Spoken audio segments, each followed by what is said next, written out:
Hello, hello, Peaches, Udoma. It is wonderful to have you today. What an impactor you are in the world. Tell me, what has been your biggest inspiration on your journey? My mother, she's 88 now. She started out as a teenager as a modern dancer, got married at 17, and then while she was married, worked in supporting laborers in this country, and also became a playwright and had two plays produced off Broadway in her early, I'd say at that point, probably her early 30s. And then she also wrote for magazines at that time. And through her 30s, we moved to New York City, to one of the boroughs of New York City, and she became associate editor of something called Ticketron magazine, which was a magazine that featured Broadway plays and other entertainment in New York. Right. So my mother worked on Ticketron. She also was a producer or an assistant producer possibly of a TV game show called Sale of the Century. She was on that show, and she worked for Magnum Films, and she made a movie for Sesame Street when I was probably 7 or 8 years old. And my mother has always been an entrepreneur. But the thing that influenced me the most about my mother, and she still does it to this day, is that anybody she talks to, she's always trying to elevate them in whatever they're doing and have them know that they are so big and they get to choose whether they stay the size they are or get bigger than they are. And so in my job for Wealth and Impact Bootcamp, in talking to people and bringing them into our program so that they can expand their impact in the world, it's my memory of my mother when I was a child is what moves me forward. We would take bus rides in New York City or the subway when I was small, and my mother would talk to everyone around her, and she elevated anybody she spoke to. And if she would ask someone what they did for work and they told her, she would say, "Oh, do you know that you could actually be a whatever they were interested in?" And she would talk about maybe go to school and you can learn about that, read books on it. So she elevated everybody that she met. And so working with Marcus Bell and Wealth and Impact Bootcamp in my role as someone who searches the world for impactors, I feel like I'm remaining connected to my mother in that way of being. Wow, that is amazing. One of your missions was to uplift everybody's self-expression. And I was going to ask you about that as well, because that's quite a mission. And did you get that from your mom? Because it sounds like she was elevating people. Oh, for sure. And also, when we were small, she really encouraged us to play with art and dance and music. She wanted us to read books. She dragged us off to the library when we were kids every Saturday to pull as many books as we could carry out of there and home with us so that we could read together all week long. Very much so. And also, I mean, I've spent from, oh gosh, probably the 1986 is when I started teaching writing, and I've taught in all different settings. And so my work as a writing teacher and as an editor also was about causing people's self-expression. And you definitely have, considering you have over 35 years of incredible array of everything from curriculum writing to amazing things, plus the fact working for University of Connecticut in this CDC-sponsored program, which you are the project manager. Who in our lives has influenced us? And what would they say if they were next to us today? Because my first influencer was my grandmother, my mother's mother. Wow, this is interesting. Who died in 67, I think. Yeah, she came over from Belarus in Eastern Europe, and she was a journalist. And actually, she ran an underground book exchange for Jews because Jews were not allowed to read where they lived. And so they ran from there to escape the pogroms. If you've ever seen the movie Fiddler on the Roof, you'll understand my history is very similar to that. So she ran a book exchange so that Jews could read. Then she came over with my grandfather and became a journalist in this country for a Yiddish newspaper and a Russian newspaper.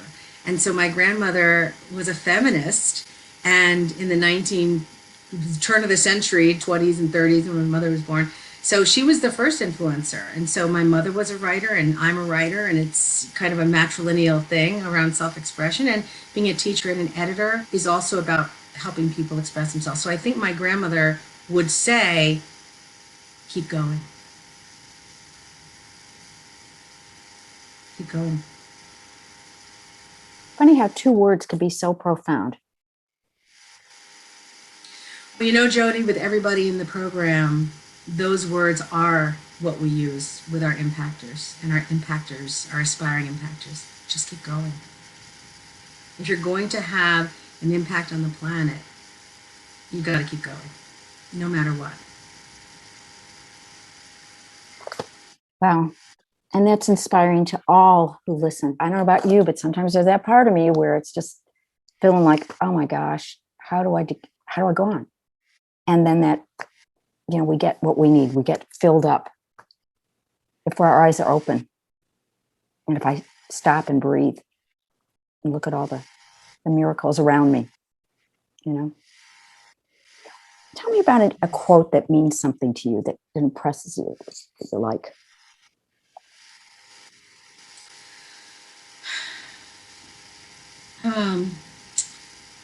There's just.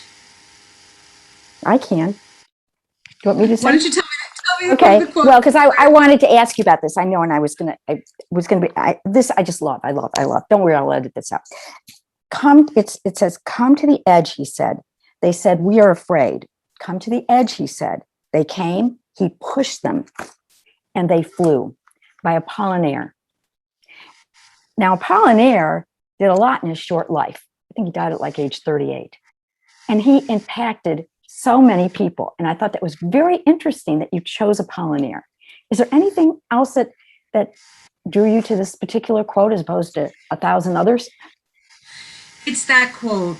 That quote is what life is all about to me. It's kind of like keep going. If we stay in our nests, we don't get to make the kind of impact on the world that we can feel in our bellies sometimes, burning in there. If we have a burning in our bellies and we stay in our nests, we don't get to share it with the world, and we don't get to uplift the world and elevate the world, right? So we can say that to ourselves, inside of ourselves, I'm afraid. But we have to push ourselves like the father bird. I think it was the father bird in the quote, right? We have to push ourselves to leave that nest of comfort, that comfort zone, that box that we so often want to retreat to when things become challenging. We have to keep going, and we have to push ourselves out of the nest, because as adults, we have to push ourselves. We don't have anybody else to push us out of the nest. Well-meaning friends and family, that's great, but in the end, we have to be the ones to push ourselves. And so each of us who has a desire to impact the planet has to push ourselves out of the nest, and that's why that quote means so much to me. We just have to take it on in all areas of our lives, not just the areas of our passion or our offer to the world. In all areas, we have to push through, because human beings will become afraid. I used to say, I want to pick the thing I'm most afraid of and run screamingly towards it. And I kind of still do that. I kind of still do. Some days, not so much, but most days I try to go after the things I'm afraid of. What would you tell a beginning entrepreneur, someone just starting their business, first couple of years? What would you tell them? Keep going. Because it's going to get hard, possibly, in the beginning. Not for everyone. Sometimes people start businesses, they don't have a lot of capital when they start businesses. They have to put everything they make back into the business. It takes a while to accumulate wealth. But you have to keep going, and you have to talk to more and more people and get other people involved in what you're doing, have them understand what you're doing, have them support what you're doing. Communication is all when you're an impactor. Communication is all when you're an entrepreneur. It doesn't happen by sitting at home and talking to yourself. You have to actually get out there. Karen Burke Lefevre wrote a book called Invention as a Social Act. Invention really is a social act. It's about sharing, it's about co-creating, it's about communicating, it's about getting people together behind what you are doing so that it keeps you going. It's kind of like the bird pushing you out of the nest. It's bringing in your group of birds, bringing in your bird convention to help push you out of the nest when you feel like retreating into it. So that's what I would say to entrepreneurs. Just keep going and keep talking, keep going and keep talking. Would you please share for us what you can offer our audience? I'm the program manager for Wealth and Impact Bootcamp, which is a program by Marcus Bell. Marcus Bell is a renowned producer, performer, philanthropist, coach, to high profile people. He is an educator. He's a mentor to many. So he has created these programs for people who want to expand their impact and match their wealth to it. Us Wealth and Impact Bootcamp. And what I'd like to offer people is that there's a way to get known. There's a way to generate wealth. And where we come from is we want people who are uplifting the planet. Those are the people that we want to get up under and support, to extend, to expand their impact, their knownness, if you will, and to monetize it. So we're looking for people who want to uplift the planet because we want to uplift them. We like to say we uplift the uplifters. So if you're an uplifter and you want to be uplifted, check out Wealth and Impact Bootcamp. Thank you. What you're doing is amazing. Like what you're providing for people. Thank you so much. I love it. And thank you for sharing your space and your wisdom. It's really an honor to be with you today. And thank you so much. Thank you. Thank you, Jody. The honor was mine.